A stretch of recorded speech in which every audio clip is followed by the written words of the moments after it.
What's up, guys and gals?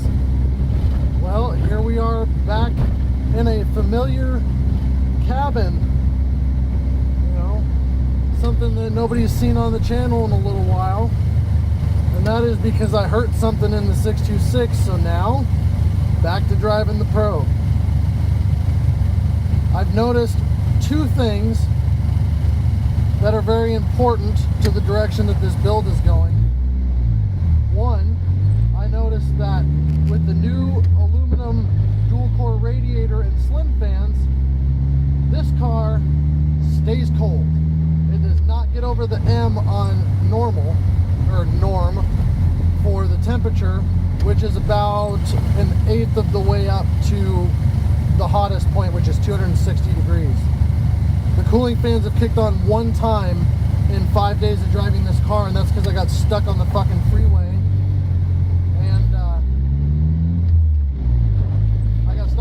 And was idling for a long period of time with the car's hot exhaust in front of me going into it. So it actually got up to where the fans kicked on, and I timed it. It took 18 seconds from when both the cooling fans kicked on to drop the temperature all the way back down to cold again. But the second thing I noticed is that this car sounds like absolute ass with an open downpipe. I've got a leak, I think, in between the turbo and the downpipe. Excuse me, that I have to fix. But yeah, it kind of sucks when it's the winter time and it's icy and you got your kid in the car and the goddamn thing won't heat up. So my heater, it takes 40 minutes for the heat to come up. But another thing I noticed is that when I switched to the Rotella T5, I believe, or Rotella, yeah, the synthetic blend in between the Rotella T and the Rotella T6, 15W40, my oil pressure is a lot lower than it is on 2050. I think with the high clearances I set so I could rev this engine out with the bearings and everything, and the wide ring gaps, I'm pretty sure that this car needs 2050 oil even in the winter time to maintain decent oil pressure after it heats up to operating temperature. But with all season tires on, I will say this car is still, to this day, a beast when it comes to snow.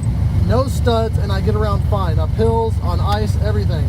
The anti-lock brake system on this car kicks ass, and it still works perfectly.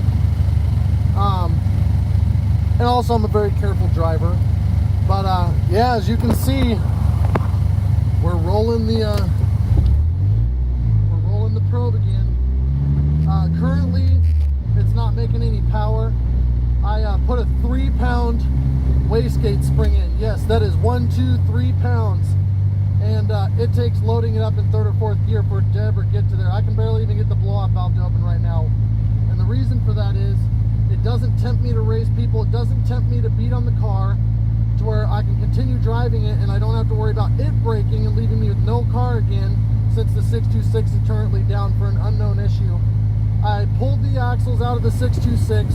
I couldn't wiggle the diff pin, but one of the axles, the driver's side axle, did have a torn boot and didn't appear to be in perfect shape, but I couldn't separate the joint or anything. With the car on jack stands, taking it up to like 140 miles an hour with the tires off the ground, I couldn't get it to duplicate the shake or squeak that it was making. That made me think that I blew the diff. So I don't know what it is, but whatever it is not good, because it was almost undrivable. So I'm probably just going to throw that trans that you saw me build in a previous video into the 626 just to have LSD, nice fresh trans, and if it still has the problem, then I'll start looking at axles, suspension, that kind of thing. But at this point, it's a mystery. But yeah, the Probe, it doesn't overheat. It's got good oil pressure in cruise. It gets great mileage since I'm driving it nice and soft. The lights are way better on it. I hate the headlights on the 626. They suck ass. I got Osram night breakers on this car, and they are very bright.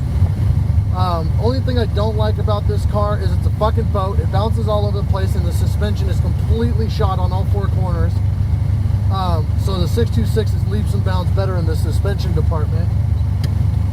And on top of that, the rear defrost doesn't work. So it ices up on the inside and the back, because as everybody knows, these first-gen Probes leak everywhere. And that causes it to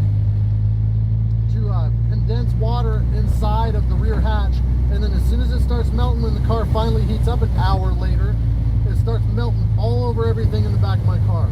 Drips water everywhere, so it's really fucking annoying when you got tools back there and you have to clean rust off of them every couple of days. So I no longer keep my tools in my car, which makes it a pain in the ass, because then I have to haul my big ass fucking toolbox all the way to the car from the house whenever I gotta go do some car work. So basically this is just a little update video to let everybody know the Probe is back.